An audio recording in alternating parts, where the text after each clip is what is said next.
والسلام باباد بلند صلوات صلی محمد وآل محمد عجل فرجهم.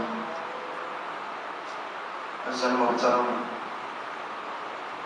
وقت کافی ہو چکا ہے اور آپ اگر اجازت دیں گے تو جتنا ٹائم میں روزانہ پڑھتا ہوں اتنا ہی پڑھیں یا تھوڑا کم کیا جائے. بس ایک شعر دیکھنا چاہتا ہوں کہ آپ بیدار ہیں یا سونے کے موڈ میں ہیں. شاعر نے کیا خوب کہا ہے، مت سوچ کہ ہم تیری حکومت کے تلے ہیں. صرف آپ کو بیدار کرنا مقصود ہے. مت سوچ کہ ہم تیری حکومت کے تلے ہیں، یہ گھر تو کئی بار پہلے بھی جلے ہیں.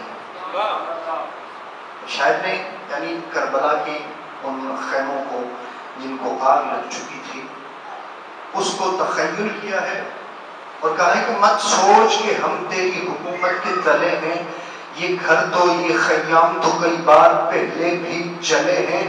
تم رسم یزیدی بڑے شوق سے اپنا، آخر ہم بھی زہرا کی دعاؤں کے پلے ہیں.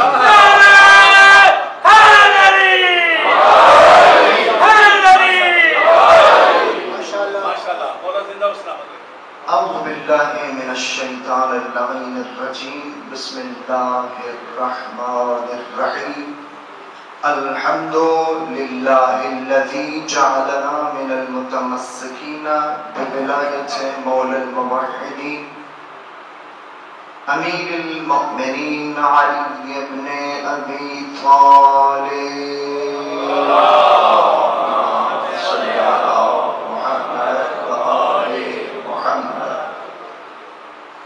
والحمد لله رب العالمين. الصلاة والسلام على أشرف الأنبياء والمرسلين وعلى أهل بيته الطيبين الطاهرين المعصومين المظلومين. أما بعد فقد قال الله تبارك وتعالى في كتابه المجيد وفرقانه الحميد. فبسم الله الرحمن الرحيم. یا ایہا الذین آمنوا اذا ناجیتم الرسول فقدموا بین یدی نجواکم صدقا ذلک خیر لکم واطہر فإن لم تجدوا فإن اللہ غفور رحیم. صدق اللہ العلی العظیم. صلوات صلی اللہ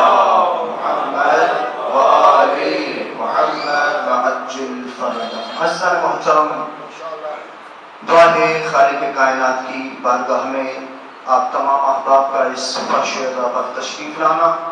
ہم احباب کی مختصر ڈیوٹی، منتظمین کی کوششیں کاوشیں، جن مومنین نے جس حساب سے دام درہم سخن میں حصہ لیا ہے، تمام کی کوششوں کاوشوں کو خداوند متعال اپنی بارگاہ میں مقبول و منظور فرمائے. ہم تمام احباب کے صغیرہ و کبیرہ گناہوں کو معاف فرمائے. گناہگار مومنین و مومنات کے گناہوں کو معاف فرمائے. پریشان حال مومنین و مومنات کی پریشانیوں کو دور فرمائے. بے روزگار مومنین کو برسر روزگار عنایت فرمائے. بے گناہ قید مومنین کی قلتوں کو رہائی عطا فرمائے. بے اولاد مومنین کو اولاد صالحہ عنایت فرمائے. اور بالخصوص جن مومنین کو میرے اللہ اولاد نرینہ سے محروم رکھا ہے، صدقہ جناب علی اصغر کا، جناب سیدہ رباب کی اجڑی ہوئی جھولی کا واسطہ میرے اللہ ان احباب کو اولاد نرینہ جیسی نعمت سے نواز. میرے اللہ صدقہ آل محمد کے ہمارے رزق و روزی میں برکت عنایت فرما. میرے اللہ ہمیں اس سے بھی زیادہ توفیق دے کہ ہم اس مشن کو، اس امام بارگاہ کو اس سے بھی زیادہ اس پر خرچ کر سکیں. میرے اللہ صدقہ علیہ محمد کے ہمارے حقیقی رہبر امام زمان علیہ السلام کے ظہور میں تعجیل فرما. ہمیں امام کے امان و انصار میں شمار فرما. میرے اللہ صدقہ علیہ محمد کے ہمیں امام کے ان جانثاروں میں شمار فرما جو امام کے جانثاروں کے ساتھ ساتھ امام حسین کے عزادار بھی ہوں۔ میرے اللہ ہماری دعاؤں کو اپنی بارگاہ میں مستجاب فرما۔ دعاؤں کی قبولیت کے واسطے بابا بلند صلوات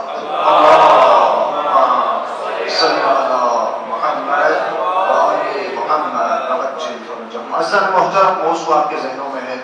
آئے نجوہ میں خداوند متعال نے ارشاد فرمایا اے میرے حبیب ان سے کہہ دیں، یوں ارشاد ہوتا ہے یا ایھا الذین آمنوا اے ایمان لانے والو، اے خود کو مومن تصور کرنے والو، جب بھی رسول سے اذا ناجیتم الرسول، جب بھی رسول سے نجوہ کرو، سرگوشی کرو، فقدموا بین یدی نجواکم، پہلے آپ کے لیے سہولت موجود تھی، پہلے آپ کے لیے یہ طریقہ موجود تھا، بغیر کسی دولت خرچ کیے، بغیر کسی صدقہ دیے آپ رسول سے سرگوشی کیا کرتے تھے۔ اب خبردار پہلے صدقہ دینا ہے خدا کی بارگاہ میں، اس کے بعد رسول کے ساتھ سرگوشی کرنی ہے، اور سرگوشی بھی خامخواہ کی نہیں، سرگوشی میں کوئی نہ کوئی سوال ہونا چاہیے، کسی حقیقت کے متعلق کوئی مواد ہونا چاہیے۔ رسول گرامی قدر کو ارشاد ہوتا ہے کہ یا رسول یہ حکم دے دیا آپ نے، ذالک خیر لکم واطہر، اور یہ بھی پیغام دے دیں ان کو کہ یہ جو آپ کے لیے عمل ہے صدقہ دینے کا اور اس کے بعد سرگوشی کا، یہ آپ کے لیے بہترین عمل ہے اور اس میں آپ کے لیے پاکیزگی ہے۔ فَإِن لَمْ تَجِدُوا، اگر نہیں کر سکتے کوئی بات نہیں، فَإِنَّ اللَّهَ غَفُورٌ رَحِيمٌ، بس اللہ غفور الرحیم ہے، آپ اللہ معاف کرنے والا ہے، غفور بھی ہے، آپ پر کوئی گناہ نہیں ہے۔ جو بات سمجھ میں آ گئی؟ تو جب جناب رسول گرامی قدر کو یہ حکم ہوا تو جناب مولانا فرماتے ہیں اس آیت پر پوری کائنات میں اگر عمل کرنے والی ذات موجود ہے تو علی ابن ابی طالب کی صورت میں موجود ہے۔ علی کے علاوہ کسی نے بھی اس آیت پر عمل نہیں کیا۔ توجہ چاہتا ہوں تو عزیز محترم، جب رسول کو یہ حکم ہوا نازل اور جناب امیر المؤمنین نے صدقہ دیا، 10 مرتبہ صدقہ دیا، 1 دینار کو بیچ کے 10 درہم خرید لیے۔ علی نے 10 درہم جب خرید لیے تو 1 درہم دیا، سوال کیا، 1 درہم جب دیا تو سوال کیا تھا کہ من وفا، یا رسول اللہ وفا کیا ہے؟ آپ کے ذہنوں میں ہے وفا کیا ہے؟ رسول نے ارشاد فرمایا کہ اے علی سن، وفا ہے التوحید و کلمۃ لا الہ الا اللہ، توحید کو ماننا، توحید کو تصور کرنا اور کلمہ لا الہ الا اللہ کو پڑھنا۔ یہ پہلا سوال تھا، اور پہلے درہم صدقے کے نتیجے میں علی نے یہ مسئلہ حل کر لیا۔ اب اس کے بعد علی نے سوال کیا، 1 درہم صدقہ دیا، اس کے بعد رسول کی بارگاہ میں آئے اور فرمایا یا رسول اللہ میں نے 2 درہم صدقہ دیا ہے، اب میں سوال کرنا چاہتا ہوں، ایک حقیقت پوچھنا چاہتا ہوں۔ یا علی پوچھو جو پوچھنا ہے مجھ سے، توجہ چاہتا ہوں۔ اب سلونی قبل ان تفقدونی کا مصداق مدینۃ العلم سے سوال کرنے جا رہا ہے، توجہ ہے، مدینۃ سلونی قبل ان تفقدونی کا مصداق مدینۃ العلم سے سوال کر رہا ہے، اور آپ کے ذہنوں میں ہوگا جہاں پہ مدینۃ العلم ہوگا وہاں پہ باب العلم بھی ہوگا۔ مدینۃ العلم سے کبھی بھی باب العلم جدا نہیں ہو سکتا، توجہ، کبھی بھی باب العلم سے، مدینۃ العلم سے باب العلم جدا نہیں ہو سکتا، اس لیے کہ رسول کا علم خدا کا علم ہے اور خدا کا علم ذاتی علم ہے۔ رسول نے سوال کیا خدا کی بارگاہ میں، خدا سے علم لیا، اور علی آئے اس دروازے پر جو اللہ کے ہاں جھکتا ہوا نظر آتا تھا۔ تو علی نے اس کی بارگاہ میں آ کے، مدینۃ العلم کی بارگاہ میں آ کے سوال کیا، یا رسول اللہ میں نے صدقہ دے دیا ہے، اب میرا ایک سوال ہے۔ یا علی پوچھ، کیا سوال ہے؟ علی نے کہا یا رسول اللہ مت حق کو، یا رسول اللہ یہ تو بتلائیے کہ حق کیا ہے۔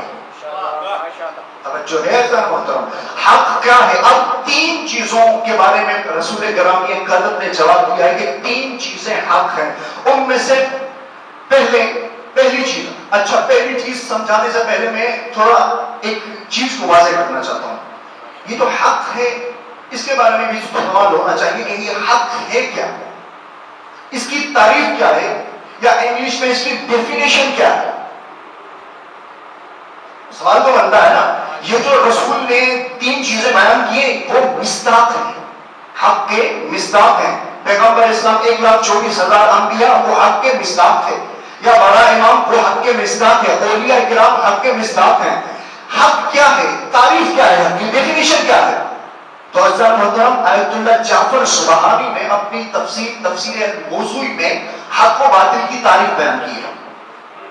حق و باطل کی تعریف کو بیان کیا ہے. وہ فرماتے ہیں حق وہ پائیدار چیز ہے جو حقیقت کی بنیاد پر جس میں ہمیشگی ہو، جس میں دوام ہو، جس میں بقا ہو، جس کو کوئی بھی کسی بھی وقت مٹا نہیں سکتا، جس کو کوئی بھی کسی بھی وقت مٹا نہیں سکتا، جو ڈٹ کے مقابلہ کرنے والا ہوتا ہے وہ حق ہی ہوتا ہے. تو عزیزان محترم میں یہاں پر ایک جملہ عرض کرنا چاہتا ہوں کہ یہ حق کی بنیاد ہی تو تھی کہ حضرت آدم حق تھے تبھی تو بقا تھی.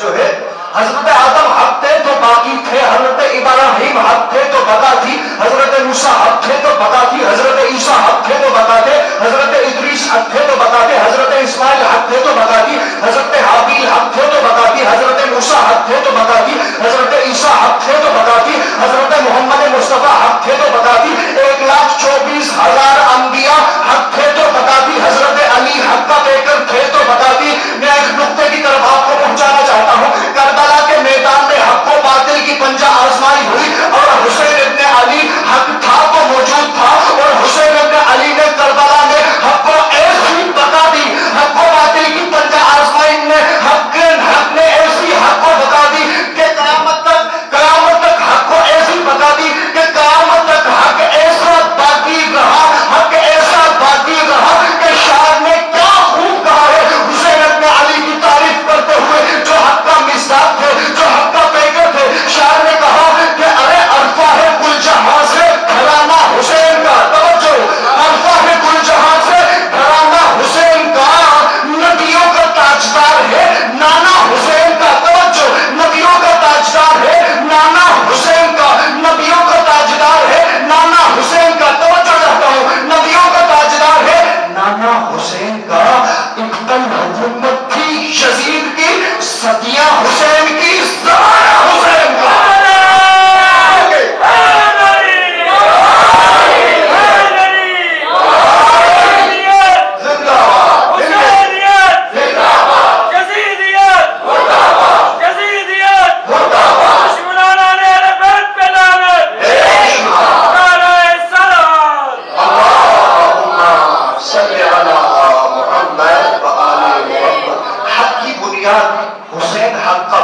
حق کسے کہتے ہیں؟ جو پائیدار ہو، جو کبھی بھی میدان چھوڑ کے بھاگتا نہیں ہے. اب جو ہے عزیزان محترم، اب اس کے مقابلے میں آیت اللہ جعفر سبحانی نے باطل کی تعریف بیان کی ہے کہ باطل کیا ہوتا ہے. اگر سب فرماتے ہیں باطل وہ ناپائیدار ایک چیز ہے، حقیقت نہیں. حقیقت ہوتی تو حقیقت میں بقا ہوتی ہے. ایک ایسی ناپائیدار چیز ہے کہ جو گزر جانے والی ہوتی ہے، وہ ٹھہر نہیں سکتی. حق کے مقابلے میں کبھی بھی ٹھہر نہیں ہو سکتی. جب بھی حق و باطل کی پنجہ آزمائی ہو، مقابلہ ہو، تو ایک لحظے کے لیے تو وہ ٹھہر جاتی ہے لیکن گزر جاتی ہے. تو ایسا محترم، آئیے اس تاریخ میں ہم جب دیکھتے ہیں جناب امیر المؤمنین کے نہج البلاغہ کو، کلمات انکسار کو ہم غور سے مطالعہ کرتے ہیں تو مولانا الموحدین کلمات انکسار میں 133 میں یوں فرماتے ہیں کہ الدنیا دار ممرہ. دنیا کیا ہے؟ یہ جو تعریف کی آیت اللہ نے کہ باطل وہ ہے کہ جو گزر جانے والی چیز ہوتی ہے، جس کو کوئی حقیقت نہیں ہوا کرتی، جو باقی نہیں رہتی، جس میں بقا نہیں ہوتی، جس میں ہمیشگی نہیں ہوتی، جو کبھی بھی میدان میں ڈٹ کے مقابلہ نہیں کر سکتی. تو عزیزان محترم، اسی تعریف کے میدان میں مولانا الموحدین فرماتے ہیں الدنیا دار ممر، الدنیا دار ممر الی دار مقر. دنیا اپنے مقصود کی طرف گزر جانے والی ایک گزرگاہ ہے، اپنی منزل مقصود کی طرف گزر جانے کے لیے گزرگاہ ہے. پھر آگے مولا ارشاد فرماتے ہیں وَالنَّاسُ فِيهَا رَجُلَانِ، اور اس دنیا میں لوگ دو قسم کے ہوں گے. کون سے؟ رجل فِيهَا بَاءَ نَفْسُهُ، ایک قسم لوگوں کی وہ ہوگی کہ جو اپنے نفسوں کو بیچ دیتے ہیں. اب اس نقطے پر توجہ چاہوں گا. ایک قسم اس دنیا میں ان لوگوں کی ہے کہ جو اپنے نفس کو بیچ دیتے ہیں، ان کے نفسوں کی کوئی قیمت نہیں ہوا کرتی، ان کے نفس جو ہے بے قیمت ہوتے ہیں، بے وقت رہتے ہیں. وہ دنیا کو بیچ دیتے ہیں، کہیں ریڑھی والے کو بیچ دیتے ہیں. دنیا میں کوئی گناہوں کی ریڑھی اٹھانے والا ہوتا ہے نا، چلانے والا ہوتا ہے، اس کو وہ بیچ دیتے ہیں، دنیا کے حوالے کر دیتے ہیں. پھر مولا فرماتے ہیں، آگے فرماتے ہیں دوسرے وہ لوگ ہوتے ہیں کہ جن کے نفس کی بڑی قیمت ہوتی ہے. توجہ چاہوں گا، جن کے نفس کی بڑی قیمت ہوتی ہے، دنیا میں کوئی ان کے نفس کا کوئی خریدار موجود نہیں ہوتا. پھر وہ کیا کرتے ہیں؟ اپنے نفس کو خرید لیتے ہیں. پھر اگر بیچنا ہو تو وہ کسی انسان کو نہیں بیچتے، پھر اللہ کو بیچتے ہیں. پھر اللہ نے ارشاد فرمایا وہ کس طرح بیچتے ہیں؟ وَمِنَ النَّاسِ مَن يَشْرِي نَفْسَهُ ابْتِغَاءَ مَرْضَاتِ اللَّهِ، ان کے نفس کی قیمت یہ ہوتی ہے کہ وہ اللہ کو بیچ کے اللہ کی مرضیاں خرید لیتے ہیں.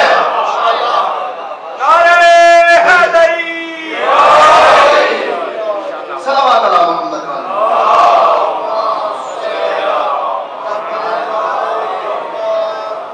جو ہے سر محترم، تو ان کے نفسوں کی اتنی بڑی قیمت ہوتی ہے. اور الحمدللہ ہم ان کے ماننے والے ہیں کہ جس نے اپنے نفس کو بیچ کے اللہ کی مرضیوں کو خرید کر لیا، ہم ان کے ماننے والے ہیں. توجہ ہے سر محترم. تو اب آئیے جناب رسول خدا کی جواب کی طرف. جناب رسول خدا سے جب موحدین نے سوال کیا کہ یا رسول اللہ بتائیے کہ حق کیا ہے، حق کے مصداق کون ہے، تو رسول نے ارشاد فرمایا یا علی سن، تین چیزیں حق ہیں، حق کا مصداق ہے. پہلی الاسلام، پہلی چیز کیا ہے؟ اسلام. اب یہاں پر سوال ہوتا ہے کہ اس اسلام کو سمجھنے کی ضرورت ہے. اسلام میں ہے کیا جو حق و حقیقت کا مصداق ہے؟ اسلام کے دامن میں کیا ہے؟ توجہ، اسلام کے دامن میں کیا ہے؟ ایک ضرب ید اللہ، ایک سجدہ شرعی.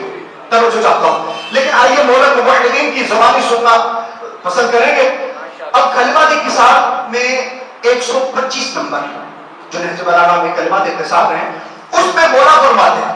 اب جس طرح مولا بیان کر رہے ہیں، سچویشن یہ محسوس ہوتی ہے کہ مولا کوفے کے منبر پر تشریف فرمائے اور اپنے سینے کی طرف ہاتھ مار کے کہنے لگے اے دنیا والو، آج میں اسلام بیان کرنا چاہتا ہوں. سن لو، آج میں اسلام کی ایسی معنی بیان کرنا چاہتا ہوں، اسلام کا ایسا تصور بیان کرنا چاہتا ہوں، اسلام کی ایسی تفسیر بیان کرنا چاہتا ہوں جو مجھ سے پہلے نہ کسی نبی نے، نہ کسی وصی نے، نہ کسی ولی نے، نہ کسی اولیاء نے، کسی نے بھی ایسی تعریف بیان ہی نہیں کی. لَأَنْصُبَنَّ الْإِسْلَامَ نِسْبَةً لَا يَنْصُبُهَا أَحَدٌ قَبْلِي. اے دنیا والو آؤ میں بتاتا ہوں کہ اسلام کیا ہے. آج میں بیان کروں گا کہ اسلام کیا ہے. آج میں اسلام کی تفسیر بیان کروں گا. آج میں اسلام کی میننگ بیان کروں گا، ایسی میننگ جو کسی نے بھی بیان نہیں کی. یعنی اللہ کا ولی سمجھانا چاہتا ہے کہ اے دنیا والو آؤ آج میں اس منبر سے آپ کو بتاؤں کہ اسلام کیا ہے. اس کا مطلب ہے حضرت ابراہیم آئے، وہ اسلام جس طرح سمجھانا چاہیے تھا، مولا کے لہجے سے یہ محسوس ہوتا ہے کہ جس طرح سمجھانا یہ چاہیے تھا اس طرح نہیں سمجھا پائے، جس طرح اسلام سمجھانا یہ چاہیے تھا اس طرح نہیں سمجھا پائے. تو عزیزان محترم آئیے مولا کی بارگاہ میں چلتے ہیں. مولا یہ تو بتلائیے کون سا اسلام، کس اسلام کی تعریف کیا ہے؟ توجہ ہے عزیزان محترم. اب یہاں پہ رک کر ایک اور جملہ میں عرض کرنا چاہتا، ایک اور حقیقت. مولا نے کیا فرمایا؟ میں علی کا دل چاہتا ہے، میں علی چاہتا ہوں، میری خواہش یہ ہے کہ میں آج اسلام کی ایسی تفسیر بیان کروں، ایسا معنی بیان کروں کہ مجھ سے پہلے کسی نے بھی بیان نہیں کیا. تو یہاں پہ نقطہ یہ ہے کہ یہ جو علی کا ارادہ ہے، علی کی خواہش ہے، وہ کس کی خواہش ہے؟ توجہ چاہتا ہوں. اہل بیت کی خواہش علی کی خواہش. قرآن مجید میں اللہ فرماتا ہے ان کی اپنی کوئی خواہش ہوتی نہیں, ان کا اپنا کوئی ارادہ ہوتا نہیں ہے. وما تشاءون الا ان یشاء اللہ, اہل بیت وہی چاہتے ہیں جو اللہ چاہتا ہے. یہ تو ہے اہل بیت کی چاہت. آئیے محمد کی چاہت کی طرف چلتے ہیں. محمد کی چاہت کیا ہے, محمد کا منشا کیا ہے, محمد کا خیال کیا ہے. توجہ چاہتا ہوں, اللہ قرآن میں فرماتا ہے وما ينطق عن الهوى ان هو الا وحی یوحی. اللہ فرماتا ہے اے لوگوں سنو, یہ میرا حبیب, یہ میرا محمد, یہ میرا مصطفیٰ, یہ میرے مرضی کے بغیر لبوں کو حرکت بھی نہیں دیتا, یہ لبوں کو حرکت ہی نہیں دیتا. تو میں یہاں پر رک کے ایک نقطہ عرض کرنا چاہتا ہوں. عزیزان محترم, وہ محمد جو خدا کے علاوہ حرکت نہیں کرتا, اٹھتا نہیں, بیٹھتا نہیں, سوتا نہیں, کھاتا نہیں, وہی محمد اگر کسی میدان میں کسی کا ہاتھ پکڑ کے کہے من کنت مولا ہو فہذا علی مولا, اپنی مرضی سے نہیں, اللہ ولایت کا اعلان کر رہا ہے.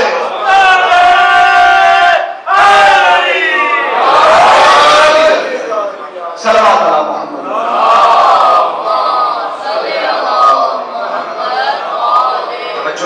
محترم, اب مولا فرماتے ہیں اسلام کی تعریف کیا ہے, اسلام کیا ہے. مولا فرماتے ہیں الاسلام هو التسلیم. اسلام کیا ہے, هو التسلیم. مولا فرماتے ہیں اسلام ہے حق کو تسلیم کرنے کا نام. اسلام حق کو تسلیم کرنے کا نام. اب یہاں پہ مولا نے 6 نکات بیان کیے ہیں اس کلمے میں. اسلام کی تعریف کرتے ہوئے مولا نے 6 نکات بیان کیے ہیں, لیکن وقت کے دامن میں اتنی گنجائش نہیں ہے کہ سب کو بیان کیا جا سکے. مولا فرماتے ہیں الاسلام هو التسلیم. اسلام کہتے ہیں حق کو تسلیم کرنا, یعنی حق کو جب آپ نے تسلیم کر لیا تو اب گویا کہ آپ مسلمان ہو گئے. جب مسلمان ہو گئے تو خدا کی بارگاہ میں آپ کا معرفت کا درجہ ایک ہوتا ہے. توجہ, حق کو تسلیم کرنا. آئیے اب آگے چلتے ہیں. اسلام ہے حق, حق کو تسلیم کرنا اسلام کہا جاتا ہے اس کو. اب جب بولا یہاں پہ ایک بات مجھے یاد آ گئی ہے, چونکہ ٹائم بھی زیادہ ہو چکا ہے, مقصود کو بھی بیان کرنا. مدینے کے شہر میں جب جناب رسول خدا اس دنیا سے رحلت فرما چکا ہے, یہ تو تھی اسلام کی تاریخ. آئیے اب اسلام کا مصداق, حق کا مصداق بیان کرتے ہیں کہ حق کا مصداق ہے کیا.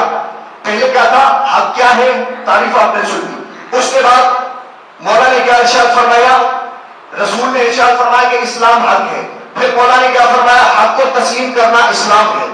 اب آئیے حق کا مصداق کیا ہے. ایک تو اسلام ہے, دوسرا کون سا ہے. ایسا محترم, جب رسول خدا اس دنیا سے رحلت فرما چکے تو وہ مشہور واقعہ آپ کے ذہنوں میں ہے کہ منبر رسول پر جب سارے لوگ موجود تھے, سارے صحابہ, محبت کرنے والے, دوست, احباب سب موجود تھے, کہ جب پہلا آیا پہلے سینے پہ بیٹھ گیا, جب دوسرا آیا دوسرے سینے پہ بیٹھ گیا, تیسرا آیا تیسرے سینے پہ بیٹھ گیا, اور علی مولا آ کے اس جگہ پہ بیٹھ گئے جس جگہ پہ رسول بیٹھا کرتے تھے. توجہ, جس جگہ پہ رسول بیٹھا کرتے تھے تو کسی نے سوال کرنے والے نے سوال کیا, یا علی آپ نے اللہ کے نبی کا احترام نہیں کیا, اللہ کے رسول کا احترام نہیں کیا, آپ ان کی جگہ پہ جا کے بیٹھ گئے. تو علی نے 2 جواب دیے. توجہ چاہتا ہوں, پہلا جواب دیا, ارے سوال کرنے والے بندے خدا, آپ اس نبیوں کے منبر کی بات کر رہے ہیں, میں تو مہر نبوت پر سوال ہوا,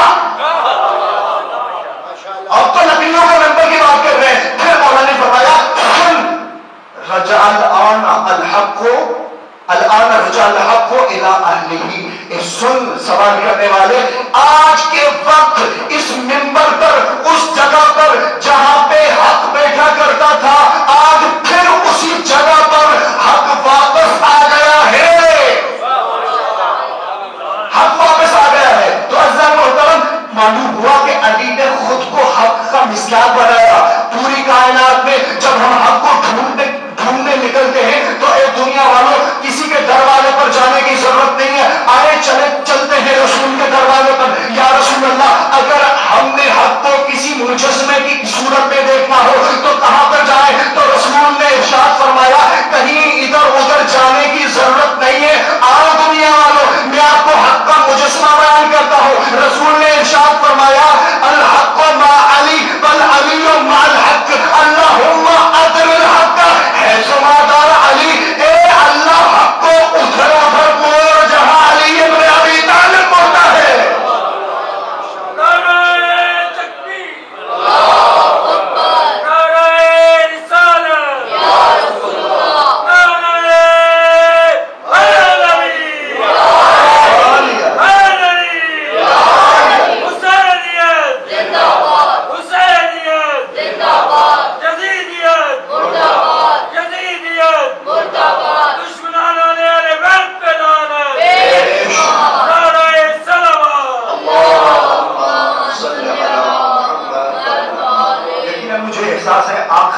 جملہ سن لیں، اس کے بعد ذکر مسائل تھکے ہوئے ہیں۔ عزیز محترم، یہ تو تھا مدینے کا ممبر جس پہ علی بیٹھ گئے۔ ایک اور ممبر بھی ہے، توجہ چاہتا، ایک اور ممبر بھی ہے جس پہ علی آگے بیٹھ گئے۔ ظاہری طور پر جب کوفے کا ممبر علی کو ملا نا، کیونکہ علی ہے حق کا مصداق، اور نبی نے کہا کہ جہاں پہ علی جائے گا حق ادھر جائے گا، یعنی یہ بدلا دیا کہ کسی موڑ پر، کسی مقام پر علی اور باقیوں میں فرق نظر آئے، باقی کسی اور راستے پہ چلتے ہوئے جائے اور علی کسی اور راستے پر چلتے ہوئے جائے، علی اکیلا ہو تب بھی آپ نے علی کا ساتھ دینا ہے، باقیوں کا نہیں، علی کا ساتھ دینا ہے۔ اور علی جب ظاہری طور پر کوفہ کا ممبر ملا تو ایک سب صحابہ نے علی کو مبارکباد دی، چونکہ ممبر کی بات چھوڑ گئی، ایک واقعہ سن لیں اس کے بعد آپ کی زحمتوں کو تمام۔ جب کوفے کا ممبر ملا علی کو تو ہر کسی نے علی کو مبارکباد دی، لیکن ایک صحابی ہے مولا کا جس کا نام حذیفہ بن یمان ہے، جس کو حذیفہ بن یمانی بھی کہا جاتا ہے، تاریخ میں لکھا ہے، اس نے علی کو مبارکباد نہیں دی۔ اب ظاہر سی بات ہے یہاں پہ آپ احباب میں سے جس کو جانتے ہو، کسی پوسٹ مل جائے، کوئی جاب مل جائے تو سارے احباب مبارکباد کے لیے جاتے ہیں، مبارکباد دیتے ہیں۔ تو اگر کوئی آپ احباب میں، دوستوں میں کوئی اس کو مبارکبادی پیش نہ کرے تو آپ اس سے سوال کرتے ہیں کہ بھائی کیا کوئی غصہ تو نہیں ہے، اس کے ساتھ جھگڑا تو نہیں ہے کہ آپ نے سب نے مبارکباد دی ہے آپ نے نہیں دی؟ تو اسی طرح جب حذیفہ بن یمانی نے اسی دن علی کو مبارکباد نہیں دی تو صحابہ نے کہا حذیفہ کیا بات ہے، علی کے ساتھ کوئی جھگڑا تو نہیں؟ علی کو ممبر ملنے پر آپ راضی نہیں ہیں؟ حذیفہ بن یمانی نے کہا جتنا میں خوش ہوں کوئی نہیں، توجہ، جتنا میں خوش ہوں کوئی خوش نہیں ہے۔ تو پھر انہوں نے کہا کہ مبارکباد کیوں نہیں دی؟ حذیفہ بن یمانی نے کہا کہ کل انشاءاللہ ظہر کی نماز کے بعد جب علی ممبر پر تشریف فرما ہوں گے، زیر ممبر ہوں گے، تو میں علی کو ایسی مبارکبادی دوں گا آج تک کسی نے ایسی مبارک نہیں دی۔ توجہ چاہتا ہوں، آج تک کسی نے ایسی مبارکبادی پیش نہیں کی۔ تو جب یہ جملے تھے حذیفہ بن یمانی کے، رات گزری، دوسرا دن گزرا، ظہر کی نماز گزری، ظہر کی نماز گزرنے کے بعد جب علی مولا زیر ممبر ہوئے تو حذیفہ بن یمانی کو جو دو صحابہ تشریف فرما تھے انہوں نے یہ گولیاں مارنا شروع کی۔ حذیفہ ابھی تک علی تو زیر ممبر ہو گئے، آپ نے کیوں مبارکباد نہیں دی؟ اس وقت حذیفہ بن یمانی اٹھے اور صفوں کو چیرتا ہوا اس جگہ پر آئے جہاں پر علی ابن ابی طالب اس ممبر پر تشریف فرما تھے۔ اب اس نقطے پر توجہ چاہتا ہوں، عزیز محترم، جب حذیفہ بن یمانی قریب آئے اور اس زینے کو، جس زینے پہ علی کے قدم تھے، اس زینے کو بوسہ دے کے علی کو نہیں ممبر کو کہا ممبر مبارک ہو، علی تیری قسمت میں آ گیا ہے۔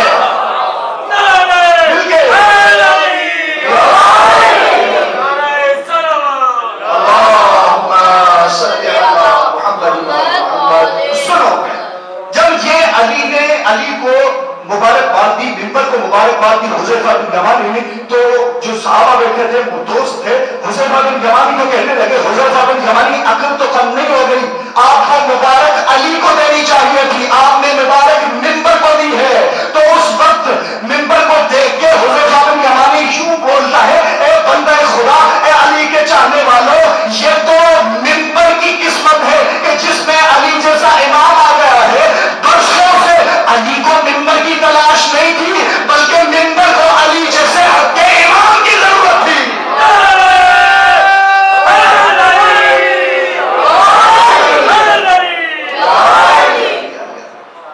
تو یہ اور یہی وجہ ہے جب یزید کے دربار میں پہنچے نا امام سجاد علیہ السلام، تو وہ یزید ممبر پہ تشریف فرما ہے، وہاں پہ کیا تعارف کروایا تھا امام سجاد نے؟ یہ تو لکڑیوں کا ڈھیر ہے، یہ اس پر اگر ہماری حکومت نہ ہو تو لکڑیوں کا ڈھیر ہے، اس سے سیب تب ملتا ہے جب اس پہ ہم سوار ہو جائیں، اس کو زینت تب ملتی ہے کہ جب اہل بیت اس پہ آ جائے، اہل بیت بیٹھ کے احکام کو بیان کریں، تب ممبر ہوتا ہے۔ باقی اگر اہل بیت کے علاوہ کوئی غاصب ہو جائے تو وہ ممبر نہیں رہتا. امام سجاد فرماتے لکڑیوں کا ڈھیر جو ہے ایسا محترم. تو یہ ہے اہل بیت علیہ السلام کی فضیلت. تو معلوم ہوا حق کا مصداق پہلی چیز کیا ہے؟ اسلام ہے. رسول گرامی اکرم نے ارشاد فرمایا کہ پوری کائنات میں اللہ اور نبی کے بعد اگر کائنات میں حق کا کوئی مصداق ہے تو وہ اسلام ہے. اگر اسلام نہیں تو وہ حق و حقیقت کا قابل نہیں ہو سکتا. اس میں ثبات نہیں ہو سکتا, اس میں ثابت قدمی نہیں ہو سکتی.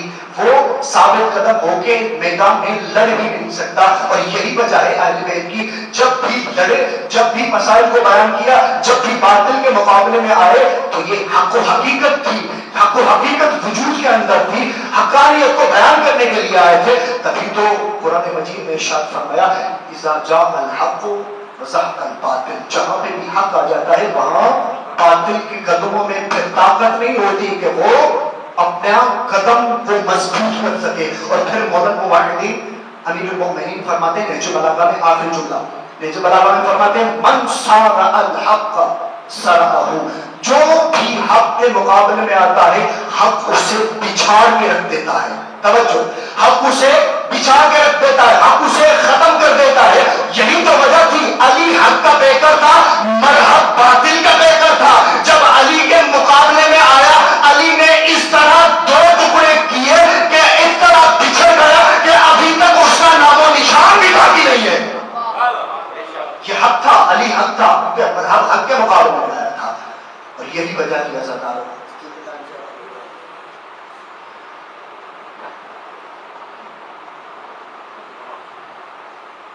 اور یہی وجہ تھی کہ کربلا میں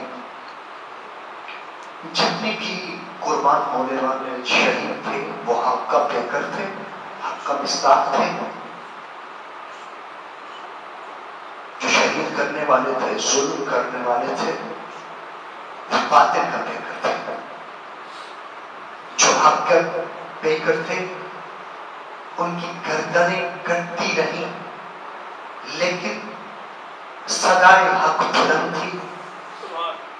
اور جو باطل تھے ظلم پہ ظلم کرتے رہے, ان کا آج نام و نشان بھی باقی نہیں ہے. عزادار الحق کی یہی وجہ تو تھی کہ جناب ننھے علی اصغر کے وجود میں حق تھا, وہ حق کا نمائندہ تھا. اس لیے آج قیامت اس کو یاد کر رہی ہے. عزادار, چونکہ میں پہلے بھی مسائل جناب علی اصغر کا پڑھ چکا ہوں, آج پھر سے حکم کی تعمیل کرتے ہوئے مجھے چھوڑا آنا ہے. عزیزانو, اس شہزادے نے حق کے پیغام کو کربلا میں اس انداز میں پہنچایا, اس انداز میں پہنچایا کہ باطل جو اتنا سنگین تھا, جو اتنا ظالم تھا کہ امام حسین کی رگوں کو جب کاٹ رہے تھے تب بھی نہیں روئے, لیکن جب جناب علی اصغر نے جب صدا بلند کی تو منہ موڑ کے فوجی اشقیاء رونے لگے. اجرکم اللہ, اجرکم. عزیزانو, یہ جناب سید علی اصغر کربلا میں سارے صحابہ کے شہید ہونے کے بعد, اہل بیت کے گھران میں ہاشمیوں کے شہید ہونے کے بعد, وہ واحد شہید ہے جو امام حسین کے سے پہلے شہید ہوئے ہیں, اور واحد شہید ہے جب کوئی بھی امام کا مددگار نہیں بچا. جب امام نے صدا بلند کی حل من ناصر ینصرنا, ہے کوئی کائنات میں اس حسین کا مددگار جس کا علی اکبر نہیں رہا, جس کا اولو محمد نہیں رہا, جس کا قاسم جیسا جوان نہیں رہا, جس کا عباس جیسا جوان نہیں رہا ہے, اس حسین کا کوئی مدد کرنے والا. عزادارو, کوئی کسی نے بھی صدا بلند نہیں کی, لیکن ایک ننھا 6 ماہ کا علی اصغر ہے جس نے اس صدا کو اس انداز میں سنا کہ عزاداروں رو کر اپنے کو اپنے گہوارے سے نیچے زمین پر گرایا اور رونے کی صدا بلند کی. گویا حسین کو کہنا چاہتا تھا آقا حسین، بابا حسین، ابھی مظلومیت کا نعرہ بلند کرنے کی ضرورت نہیں ہے. ابھی 6 ماہ کا علی اصغر موجود ہے، ابھی میں موجود ہوں. بابا ابھی صدا بلند کرنے کی ضرورت نہیں ہے، بابا ابھی تک میں باقی ہوں. عزاداروں، اور یہ علی اصغر علماء بیان کرتے ہیں تشبیہ کی ہے علماء نے علی اصغر کی شہادت کی کہ علی اصغر کی شہادت مچھلی کی مرنے سے مشابہت رکھتی ہے. عزاداروں، مجھ سے سوال کر سکتے ہو کہ مچھلی کی موت کس طرح ہوتی ہے؟ عزاداروں، جب مچھلی کو پانی سے نکالو گے تو مچھلی تڑپے گی. مچھلی اپنے اندر جتنی قوت ہوگی تو مچھلی تڑپے گی. عزاداروں، جب تڑپنا ختم ہو جائے گا، جب مچھلی میں پھر وہ قوت نہیں باقی رہے گی تو منہ کھولے گی، کروٹیں تبدیل کرے گی. ہاں عزاداروں، مثل شہادت جناب علی اصغر ہے مچھلی کے. عزاداروں، علی اصغر اسی طرح کربلا کے میدان میں جب علی اکبر میں قوت، علی اصغر میں قوت تھی تو اپنے پیٹھے سے، اپنے جھولے سے خود کو نیچے گرا دیا. جب یہ قوت ختم ہو گئی تو کروٹیں تبدیل کرنا شروع کی، کبھی دائیں کبھی بائیں. جب عزاداروں مچھلی کی یہ تڑپنے والی قوت ختم ہوتی ہے تو منہ کھولتی ہے، پھر بند کرتی ہے، پھر کھولتی ہے، پھر بند کرتی ہے. عزاداروں، جب علی اصغر کی یہ کیفیت ہوئی تو علی اصغر بھی مچھلی کی طرح جب اتنی پیاس کی شدت بڑھی تو علی اصغر بھی مچھلی کی طرح کبھی منہ کھولتا ہے تو کبھی منہ بند کرتا ہے. عزاداروں، جب یہ بھی قوت ختم ہوئی نا، عزاداروں جب حسین نے صدا بلند کی نا تو جناب امام حسین نے اس صدا کو سنا اور قریب آئے، خیموں کے قریب آ کے رو کر کہتے ہیں کہ بہن زینب، کون سی مصیبت آ گئی ہے، کون سی مصیبت آ گئی ہے کہ قیام میں کوہرام بپا ہو گیا ہے. اتنی مصیبت تو علی اصغر کے جگر سے میں برچھی نکال رہا تھا، اتنی برپا نہیں ہوئی. اتنی مصیبت تو میں خیام کے سامنے جناب قاسم کی لاش کے ٹکڑے چن رہا تھا، اتنا کوہرام بپا نہیں ہوا. بہن زینب کیا بات ہے؟ عزاداروں سننا چاہتے ہو؟ بہن زینب نے رو کر کہا اے آقا حسین، آپ نے غریبی کی صدا بلند کی ہے. علی اصغر کو اپنے جھولے میں آرام نہیں آتا.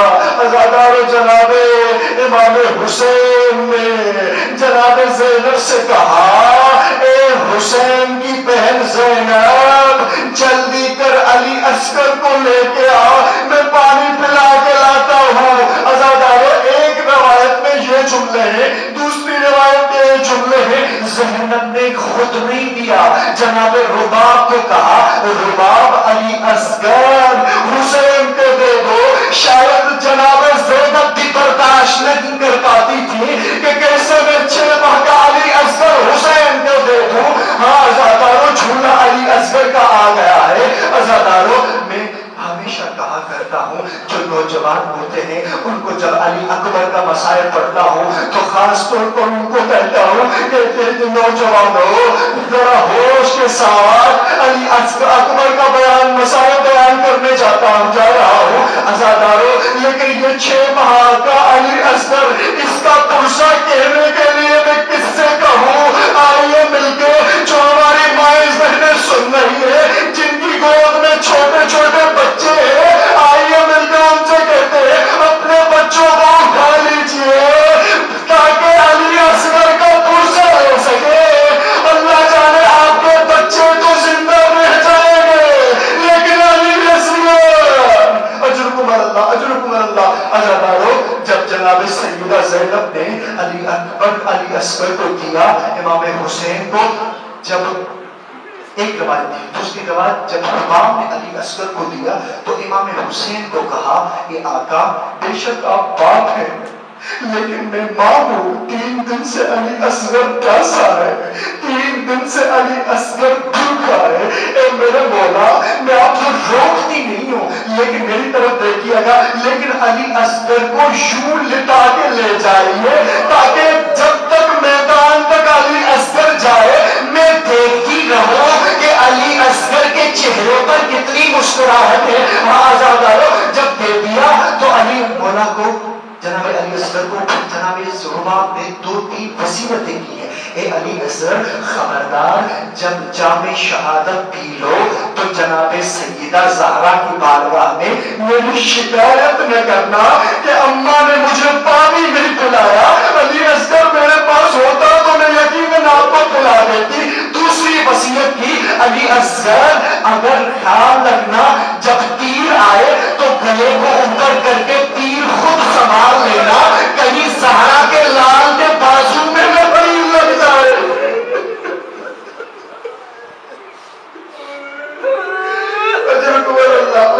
اللہ مولا آپ کی عزاداری کو قبول فرمائے۔ عزادارو، جب زہرا کے لال کے لیے پیغام دیا رباب نے، اصغر خبردار اگر حسین کے بازو میں تیر لگا میں قیامت تک دودھ باف نہیں کروں گی۔ عزادارو، جب علی اصغر کو لے کے چلے حسین، جب جیسے چلے نا تو فوجی اشقیاء نے کہا اب حسین ہار چکا ہے، وہ دیکھو قرآن لے کے آ رہا ہے۔ عزادارو، جب قریب پہنچے تو حسین نے کہا اے کمینو، آپ کی نگاہ میں بے شک قرآن ہے، وہ خزامت قرآن ہے، یہ ناطق قرآن کا ایک پارہ ضرور ہے، یہ ناطق قرآن کی آیت ضرور ہے۔ اے کمینو، آپ کی نگاہوں میں اگر گنہگار ہوں، اگر خطاکار ہوں تو میں ہوں، یہ 6 مہینے کا اصغر، اس کا تو کوئی گناہ نہیں ہے۔ اے کمینو، چند گھونٹ پانی کے دے دو، میرا علی اصغر بچ جائے۔ عزادارو، جب علی اصغر یہ صدا بلند کی نا تو فوجی اشقیاء سے یہ آواز بلند ہوئی اور ابن سعد نے کہا کہ حرملہ جلدی کر ایک حسین کے کلام کو قطع کر دے، ختم کر دے۔ عزادارو، جب حسین نے یہ آواز سنی تو علی اصغر کو کہا علی اصغر، میں نے اپنی حجت تمام کی، اب آپ اپنی حجت تمام کرو، آپ بھی کوئی کم نہیں ہے، شیر خدا کے مشکل کشا کے پوتے ہو۔ علی اصغر خود حجت تمام کر۔ عزادارو، جب علی اصغر نے اپنے سوکھے ہوئے ہونٹوں پر سوکھی ہوئی زبان کو بولا تو عزادارو آواز آئی العطش العطش العطش، مجھے پانی دے دو، میں بہت پیاسا ہوں۔ عزادارو، جب یہ صدا بلند ہوئی تو ایک کمینے نے قریب آ کے حرملہ کو کہا حرملہ، عرب میں تجھ جیسا تیر انداز نہیں ہے، کیا ہو گیا ہے، آپ تیر کیوں نہیں چلاتے؟ عزادارو، جب حرملہ نے تیروں کو دیکھا، وہ تیر نکالا کہ جو جانوروں پر استعمال کیا جاتا تھا۔ عزادارو، حرملہ نے تیر نکال کے جب استعمال کرنا چاہا تو حرملہ کے ہاتھ لڑکھڑا گئے اور تیر زمین پہ گرا تو جناب امام حسین نے دیکھا کہ حرملہ کے ہاتھوں سے تیر گر چکا ہے۔ ایک کمینہ قریب آیا، حرملہ کو کہا حرملہ کیا بات ہے، تیرے ہاتھوں سے تیر کیوں گر گیا؟ اس کمینے کو حرملہ نے کہا کہ اے بندہ خدا، قریب آ کے دیکھ۔ جب قریب آ کے دیکھا، کیا دیکھتا ہے کہ ایک خیمے کی کونے سے، ایک خیمے کے دروازے سے، ایک خیمے کی تمام سے کوئی خاتون ہے جو ہاتھ بلند کیے ہوئے ہے اور دعا کر رہی ہے اور ساتھ میں کہہ رہی ہے اے حرملہ، تیری کوئی اپنی اولاد نہیں ہے جو میرے 3 دن کے پیاسے علی اصغر کو شہید کرنے جا رہے ہو، یہ میرا 3 دن کا پیاسا ہے۔ عزادارو، جب جناب علی اصغر کو حرملہ نے تیر مارا، جب تیر علی اصغر کے گلے میں آیا تو عزادارو امام حسین نے اس خون کو چنوں میں لیا اور آسمان کی طرف پھینکنا چاہا، لیکن آسمان سے صدائیں آئی کہ حسین اس خون ناحق کو میں قبول نہیں کروں گا۔ پھر زمین کو پیش کیا، زمین نے کبھی قبول نہیں کیا۔ عزادارو، پھر حسین نے رو کر ایک جملہ کہا اے علی اصغر،